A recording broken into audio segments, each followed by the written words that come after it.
இலக்கியத்தை பொறுத்த வரைக்கும் ஏகப்பட்ட எழுத்தாளர்களை பத்தி இன்னைக்கு நம்ம பேச ஆரம்பிச்சிட்டோங்க. அண்டர் ரேட்டட் ரைட்டர்ஸ், 10 சிறுகதைகள் மட்டுமே எழுதி பிரபலமான எழுத்தாளர்கள்னு நிறைய பேரை பத்தி நமக்கு தெரிஞ்சிருச்சு. ஆனாலும் இன்றைய தேதி வரையிலும் பெருசா வெளியே தெரியப்படாத ஒரு செக்மெண்ட் அப்படிங்கிறது வயது வந்தோருக்கான கதைகள், இல்லைன்னா தமிழ் நாட்டுப்புற பாலியல் கதைகள் அப்படின்னும் இதை சொல்லுவாங்க. இந்த செக்மெண்ட் பெருசா வெளியே தெரியறதே கிடையாது. ஆனா கரிசல் இலக்கியத்தின் தந்தை அப்படின்னு சொல்லப்படுற கி ராஜநாராயணன் அவர்கள் இதை பத்தி எக்ஸ்டென்சிவா ரிசர்ச் பண்ணியிருக்காரு. இந்த கதைகளோட ஒரு செக்மெண்ட் தாங்க நகைச்சுவை 18+ கதைகள் அப்படிங்கிறது. நமக்கு 18+ கதைகள் அப்படின்னா படிச்ச உடனே ஓ வா அப்படின்ற மாதிரி இருக்கும். ஆனா அதை தாண்டி விழுந்து விழுந்து சிரிக்க வைக்கக்கூடிய கதைகள்லாம் இருக்குமா அப்படின்னா டெஃபினட்டா இருக்கு. அத தொகுத்து நிறைய கதைகளை கலெக்டிவா போட்டிருக்காரு கி ராஜநாராயணன் அவர்கள். அவர் கூட நிறைய விஷயங்கள்ல அசிஸ்ட் பண்ணி நிறைய கதைகளை அவரும் கொண்டு வந்தவர் கழனியூரன் அப்படிங்கிறவரு. சோ அவங்க 2 பேருடைய கலெக்டிவ் எஃபர்ட்ல தான் இந்த ஒரு 18+ செக்மெண்ட் அப்படிங்கறதே தமிழ் இலக்கியத்துல ஸ்ட்ராங்கா உருவாயிருக்கு. இன்னைக்கு நம்ம அதே மாதிரியே தமிழ் இலக்கியத்துல இருக்கக்கூடிய 3 18+ ஃபன்னியான புத்தகங்களை பத்தி பார்க்க போறோம். முதல் புத்தகம் மறைவை சொன்ன கதைகள் அப்படிங்கிற புத்தகம். நம்ம எல்லாருக்குமே ஒரு கேள்வி வந்திருக்கும் சின்ன வயசுல, நான் எப்படி அம்மா வயித்துக்குள்ள வந்தேன், நான் எப்படி பிறந்தேன் அப்படின்னு சொல்லிட்டு. அது நம்ம ஒரு கட்டத்துக்கு அப்புறமா சில விஷயங்கள் நமக்கு தெரிஞ்சிடும். ஆனா குட்டியா இருக்கிறப்போ நம்ம வீடுகள்ல எல்லாம் நமக்கு நிறைய பொய்கள்லாம் சொல்லியிருப்பாங்கல்ல. கண்ணை மூடி சாமிக்கிட்ட வேணா பாப்பா வந்துருச்சு, இந்த மாதிரி விஷயங்கள் சொல்லியிருப்பாங்களா. அந்த மாதிரி ஒரு பையன் அவங்க அப்பாவும் அம்மாவும் இன்டிமேட்டா இருக்கிறத பாத்துடுறான். பாத்துட்டு அவங்க பாட்டிக்கிட்ட போய் கேட்கறான், இப்படி என்ன பாட்டி பண்றாங்க அவங்க அப்படின்னு. அவங்க இது இந்த மாதிரி அவங்க அப்பாவுக்கு உடம்பு சரியில்லை, அதனால அம்மா சரி பண்ணிட்டு இருக்காங்க அப்படின்ற மாதிரி இந்த பாட்டி சொல்லியிருக்காங்க.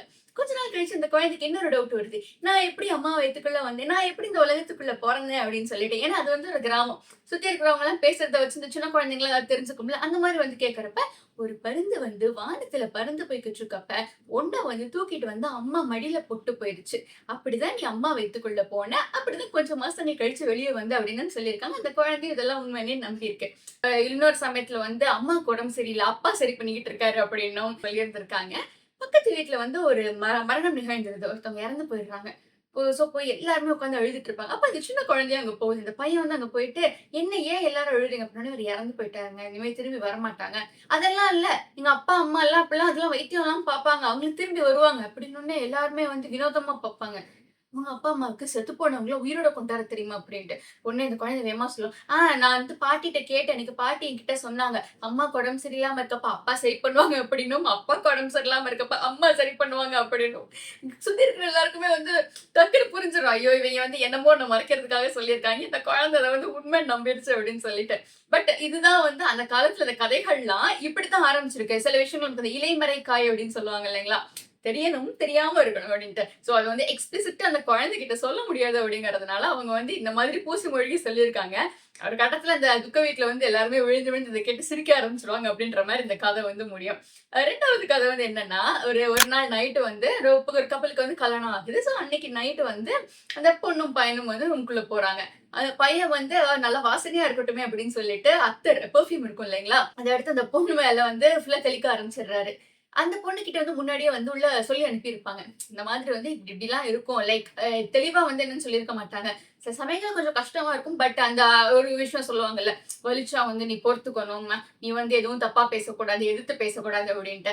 சோ அந்த மாதிரி விஷயங்கள்லாம் கலந்து ஒரு மாதிரி அந்த பொண்ணு ஏற்கனவே அந்த பொண்ணு பயத்துல இருக்கும், என்ன இப்படி எல்லாம் சொல்றாங்க, தெளிவா எதையும் சொல்லி கொடுத்துருக்க மாட்டாங்க.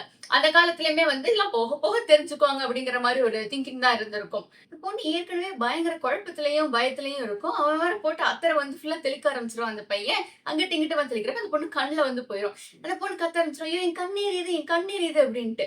வெளியே இருக்கவங்க எல்லாருக்கும் எப்படின்னா எரியுது எரியுது அப்படின்றப்ப அந்த வார்த்தை மட்டும் தான் கேட்கும். எல்லாம் சரி இதோ ஓகே இதெல்லாம் இருக்கிறது தானே அப்படின்னு சொல்லிட்டு விட்டுருவாங்க.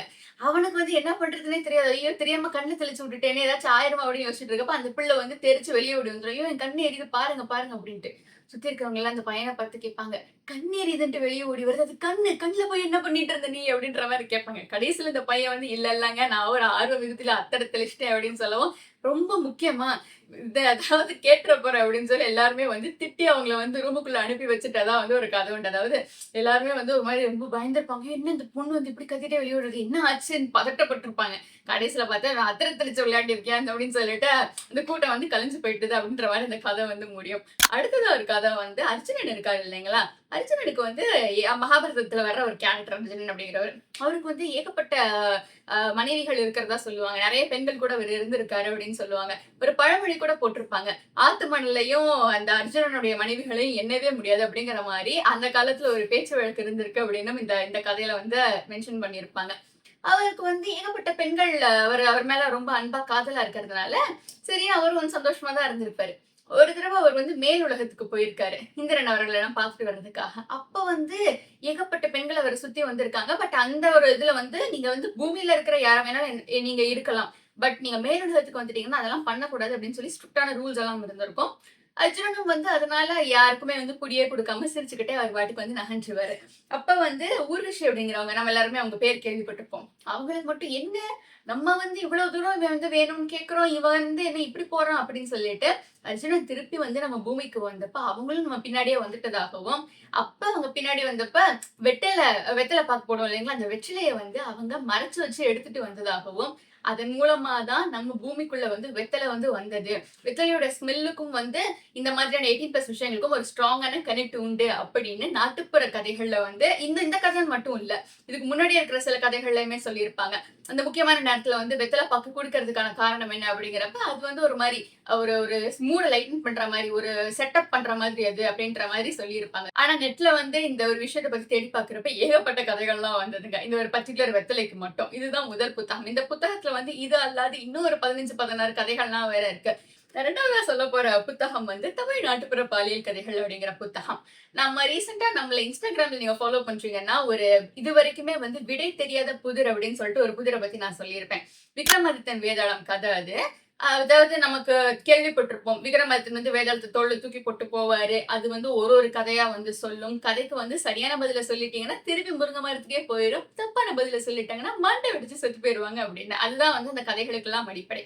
அந்த கதையில வந்து என்ன நடக்குது அப்படின்னா, வேதம் கதை சொல்ல ஆரம்பிக்கும். இதுவரைக்கும் வந்து விடையே தெரியாத ஒரு புதிர் தான் இது அப்படின்ட்டு. ஒரு நாட்டுல வந்து ஒரு ராஜாவும், இளவரசரும் காட்டுப் பகுதிகள்ல நடந்து போய்க்கிட்டு இருப்பாங்க. அந்த நாட்டுடைய ராணி வந்து ரீசென்ட்டா தான் இறந்து போயிருப்பாங்க. சோ நீங்க இன்னொரு கல்யாணம் பண்ணிக்கோங்கப்பா அப்படின்னு அந்த இளவரசர் சொல்றப்ப, அந்த ராஜா வந்து இல்ல இல்லப்பா எனக்கு அதெல்லாம் வேணாம் அப்படின்ற மாரியே சொல்லிட்டு இருப்பாரு. அப்ப அவங்க நடந்து போய்க்கிட்டு இருக்கப்ப, அவங்க முன்னாடி 2 பாத சுவடுகள் தெரியும். சின்னதா ஒண்ணு இருக்கும், பெருசா ஒண்ணு இருக்கும். இளவரசர் வந்து ஒரு விஷயம் சொல்றாரு. சரிப்பா, நீ வந்து கல்யாணம் பண்ணிக்கோங்க. இப்ப வந்து இந்த 2 காலடி சுவடுகள் இருக்கு இல்லைங்களா? இதுல இருந்து சின்னதா இருக்கிற காலடி சுவடு வந்து ஒரு ஒரு சின்ன பொண்ணோடது மாரி இருக்கு. அந்த பொண்ண நான் கல்யாணம் பண்ணிக்கிறேன். பெரியதா இருக்கிற காலடி சுவடுகள் வந்து கொஞ்சம் பெரியவங்களோடது மாரி இருக்கு. அவங்கள நீங்க கல்யாணம் பண்ணிக்கோங்கப்பா. ஏன்னா நாட்டுக்கு ராணி வந்து அவசியம் தேவை அப்படின்னு சொல்லி 2 பேரும் ஓகே அப்படின்ற மாரி அப்பாவும் வந்து ஒத்துக்குவாரு. இப்ப தப்பிச்சு வந்தது யாரு அப்படின்னா, இன்னொரு நாட்டுல இருக்கிற ராணியும், இளவரசியும். அவங்க நாட்டுல வந்து ஒரு மோசமான படையெடுப்பு நிகழ்ந்துரும். வேற வழி இல்லாம அவங்க வந்து தப்பிச்சு வந்திருப்பாங்க. தப்பிச்சு வந்து ஒரு மண்டபத்துல ஒளிஞ்சுட்டு இருப்பாங்க. இவங்க 2 பேரும் அந்த பாதச்சுவடுகள் இருக்கிற இதையே வந்து பின்பற்றி போய் அவங்க 2 பேரையும் வந்து மீட் பண்ணிருவாங்க. மீட் பண்ணதுக்கு அப்புறம் அவங்க 2 பேரும் நடந்து போறப்ப தான் கவனிப்பாங்க. சின்ன காலடி தடம் இருக்கிறது வந்து ராணிக்கு, பெரிய காலடி தடம் இருக்கிறது வந்து இளவரசிக்கு. ஐய்யய்யோ! என்ன இவ்ளோ பெரிய சட்ட சிக்கல் ஆயிருச்சே அப்படின்னு சொல்லி, சரி நம்ம பேசிட்டோம். பேசி வச்சது பேசி வச்சதாவே இருக்கட்டும் அப்படின்னு சொல்லிட்டு, அந்த இளவரசியும், ராணிய அவங்க அரண்மனைக்கு கூட்டிட்டு போய் நல்லா பாத்துக்கிறாங்க. சோ முன்னாடி பேசிக்கிட்ட மாரியே ராஜா வந்து பெரிய காலடி தடம் கொண்ட இளவரசிய கல்யாணம் பண்ணிப்பாரு. இளவரசர் வந்து சின்ன காலடி தடம் கொண்ட ராணிய கல்யாணம் பண்ணிப்பாங்க. சோ அந்த ஒரு நம்ம காலேஜ் டேஸ்லலாம் படிச்ச அந்த ஆப்டிட்யூட் ஞாபகம் வரும் நமக்கு. A is the wife of B, B is also the husband of C அப்படிங்கிற மாரி அந்த காம்ப்ளெக்ஸான ஒரு விஷயம் தான் அது. சோ அதாவது அப்படி பார்க்கிறப்ப அம்மாவும், பொண்ணுமே வந்து அவங்களுக்குள்ளேயே மாமியார், மருமகளா மாறிர்றாங்க. இவங்க 2 பேருக்குமே வந்து குழந்தைங்கலாம் பொறக்குதுங்க. இந்த குழந்தைங்க அவங்களுக்குள்ள என்ன முரசொலி கூப்பிடும் அப்படிங்கிறது தான் கதை. இதுக்கு வந்து இன்றளவிலயும் பதில் தெரியல. இன்ஃபாக்ட் நம்ம விக்ரமாதித்தனுக்கே இதுக்கான விடை தெரியாது.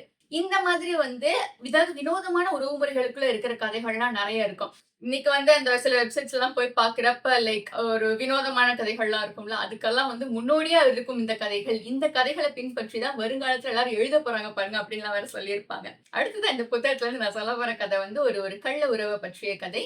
ஒரு மனைவி வந்து கணவன் மனைவி இருக்காங்க. ஒரு மனைவி வந்து இன்னொரு ஆடவனோட வந்து ஒரு ஒரு கள்ள உறவுல ஈடுபட்டிருப்பாங்க. ராத்திரியில அவன சந்திக்க போவாங்க. அப்ப வந்து கணவன் கிட்ட மாட்டிப்பாங்க. "நீ என்ன இங்க போற? வெளிய என்ன போயிட்டு இருக்க?" அப்படின்னோனே, "இல்ல, இல்ல நான் வந்து ரெஸ்ட் ரூம் யூஸ் பண்றதுக்காக போறேன்." "இந்த நேரத்துல உனக்கு என்ன? அது என்ன அந்த பக்கம் தானே இருக்கு. நீ ஏன் இப்படி போற?" அப்படி இப்படின்னு கேட்கவும், கணவனுக்கு சந்தேகம் வந்துருது. தூண்ல வந்து அவங்கள கட்டி போட்டுர்றாங்க. கட்டி போட்டதுக்கு அப்புறமாவும் அந்த கணவனுக்கு வந்து, "என்ன இவ போறா, நம்ம என்ன இவளுக்கு தண்டனையே குடுக்கல. தூண்ல மட்டும் கட்டி போட்டுருக்கோம்" அப்படின்ட்டு. இந்த சமயத்துல அந்த மனைவியோட ஒரு ஃப்ரெண்ட் ஒருத்தவங்க வருவாங்க. அவ வந்தோனே, "பாரு நான் வந்து அவன போய் பார்த்தே ஆகணும். நீ வந்து அதனால கொஞ்ச நேரம் எனக்கு பதிலா நான் வந்து உன்னைய இந்த தூண்ல கட்டி போட்டு போயிர்றேன்" அப்படின்னு சொல்லி அவங்க ஃப்ரெண்ட கட்டி போட்டு அந்த மனைவி வந்து போயிருவாங்க. போனதுக்கு அப்புறமா வந்து கணவனுக்கு வந்து ஏதாவது தண்டனை குடுக்கணும் அப்படின்னு யோசிச்சுட்டு ஒரு கத்தி எடுத்துட்டு அந்த கட்டியிருக்கிறது அது இருட்டா இருக்கும் சுத்தி. கட்டியிருக்கிறது வந்து ஒரு தன்னுடைய மனைவியா யாருன்னு கூட பார்க்காம மூக்க வெட்டி விட்டுருவார். இது வந்து ஷாக் ஆயி, "ஐயய்யோ! என்ன இப்படி பண்ணிட்டானே!" அப்படின்னு சொல்லி கத்த ஆரம்பிச்சிடும்.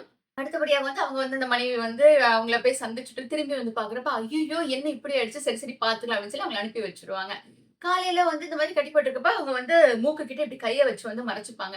ஏன் நீங்க என்னைய இப்படி பண்ணீங்க? நான் வந்து எப்படி நான் உங்கள வந்து நிரூபிக்கிறது என்னைய? என்னைய இப்படி பண்ணிட்டீங்கல்ல நீங்க அப்படி இப்படின்னு கேட்கிறப்ப, கணவன் வந்து "நீ பண்ண தப்புக்கு அதுதான் தண்டனை" அப்படின்னு சொல்லுவாரு. மனைவி வந்து இப்படி மூக்குல இருந்து கை எடுக்க முன்னாடி சொல்லுவாங்க, "இங்க பாருங்க கடவுளே! இதாவது வந்து நீ உண்மை அப்படின்னா, நான் வந்து எந்த தப்பும் பண்ணல. நான் வந்து ஒரு உத்தமி அப்படின்னா, என் மூக்கு வந்து நான் இப்படி கை எடுக்கிறப்ப வளர்ந்திருக்கணும்" அப்படின்னு சொல்லுவாங்க. ஏன்னா வெட்டவே இல்லையே! வெட்டினா தானே வளர்றதுக்கு. எடுக்கிறப்ப மூக்கு அப்படியே இருக்கும். உடனே இந்த கணவன் வந்து டென்ஷன் "ஐயய்யோ! சாரிம்மா என்னைய மன்னிச்சிரும்மா. நான் தாம்மா தெரியாம பட்டேன்" அப்படின்னு சொல்லுவாங்க. இப்ப மூக்கு வெட்டப்பட்ட ஒரு ஃப்ரெண்ட் இருக்காங்க இல்லைங்களா? அவங்க வீட்ல வந்து அது என்ன சொல்றது இவன்ட்டன்னு தெரியாம அது பாட்டுக்கு மூக்குல கை வச்சு படுத்தே இருக்கும். அவங்க கணவன் வந்து வெளிய கிளம்புறதுக்கு முன்னாடி, "ஏய் எந்திரி, எந்திரி என்ன தூங்கிட்டே இருக்க?" அப்படின்னு சொல்லி சும்மா பக்கத்துல ஒரு கத்திய தூக்கி எறிவாரு. "எந்திரி" அப்படின்ட்டு. அவங்க வந்து இதுதான் சாக்கு அப்படின்னு சொல்லி, "ஐயய்யோ! என் மூக்க வெட்டிட்டாரு, என் மூக்க வெட்டிட்டாரு. கத்திய போய் இப்படி என் மேல போட்டீங்களே, தூங்குனது ஒரு குத்தமா?" அப்படி இப்படின்னு அழ ஆரம்பிச்சுருவாங்க.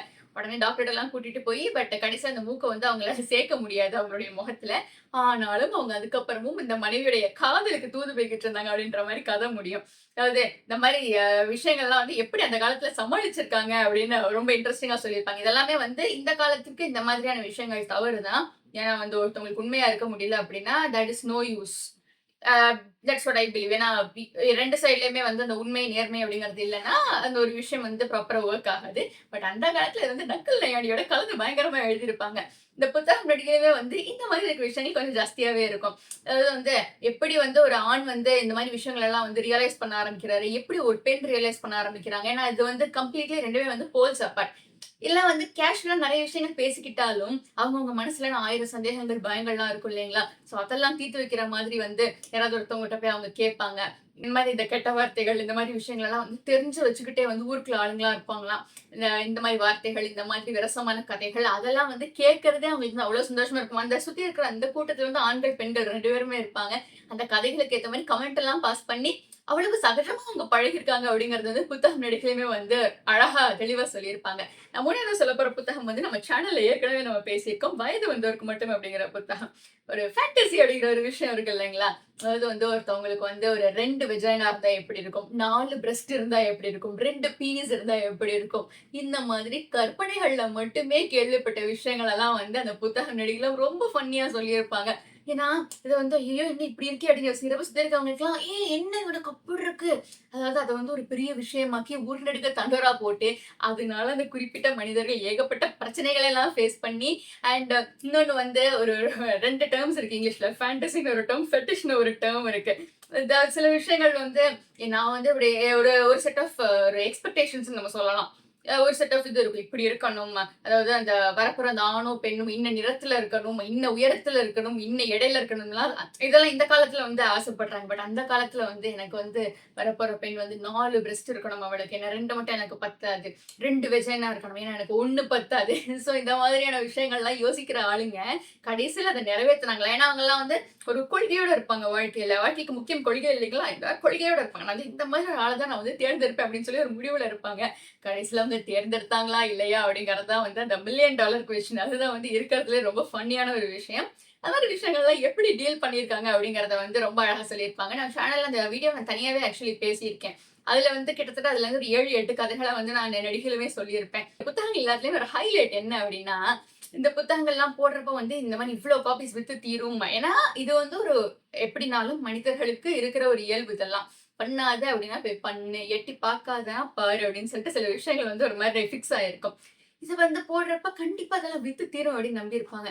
ஆனா, அந்த புத்தகங்கள் வித்திருக்காது. ஏன் விக்க மாட்டேங்குது? ஆனா எல்லாரும் படிச்சிருப்பாய்ங்க. எப்புட்றா நடக்குது அப்படின்னு பார்க்குறப்ப, புக் வந்து ஒண்ணுதான். அந்த ஒரு புக்கே வாங்கி ஊர்ல இருக்கிற அம்புட்டு பேரும் ஜெராக்ஸ் எடுத்து படிச்சுக்கிருப்பாய்ங்க. ஏன்னா, அந்த புக்க வாங்குனா வந்து ஏதாவது சொல்லுவாங்க அப்படின்ற அந்த ஒரு கவலை ஒரு பக்கம்.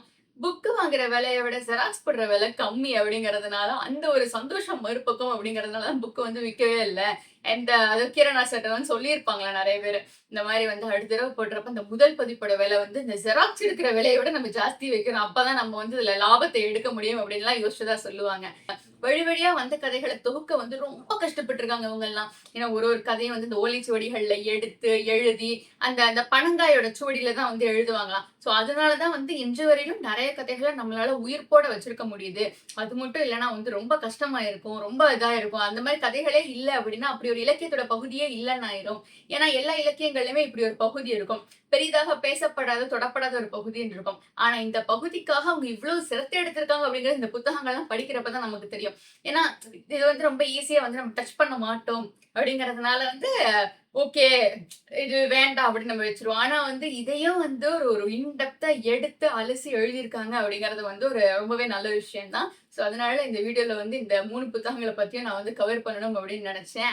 இந்த வீடியோ வந்து உங்களுக்கு எப்படி பிடிச்சிருந்ததுன்னு கமெண்ட்ல சொல்லுங்க. இப்பதான் நீங்க நம்ம சேனல் ஃபர்ஸ்ட் டைம் பார்க்குறீங்கன்னா, நம்ம சேனல்ல வந்து நம்ம பிகினர்ஸ்க்கான புத்தகங்கள், கவிதை புத்தகங்கள், நம்மளுடைய reading wrap ups, Harry Potter, Game of Thrones அப்படின்னு ஏகப்பட்ட விஷயங்கள் பத்தி நம்ம சேனல்ல வந்து நம்ம பேசியிருக்கோம். ஸோ வந்து நான் எல்லாமே பிளேலிஸ்ட்ஸா இண்டிவிஜுவலா கியூரேட் பண்ணி போட்டிருக்கேன். நீங்க வந்து தேவைப்பட்டது அப்படின்னா, நீங்க நம்ம சேனலுடைய பேஜ்ல போய் செக் பண்ணி பார்த்துக்கலாம். உங்களுக்கு வந்து வேற என்ன மாதிரியான கான்டென்ட் வேணும்? இதுல வந்து உங்களுக்கு இன்ட்ரஸ்டிங்கா தெரிஞ்ச கதை என்ன? அந்த மாரி வந்து கீழ கமெண்ட்ல சொல்லுங்க. Thank you so much for choosing to watch my video.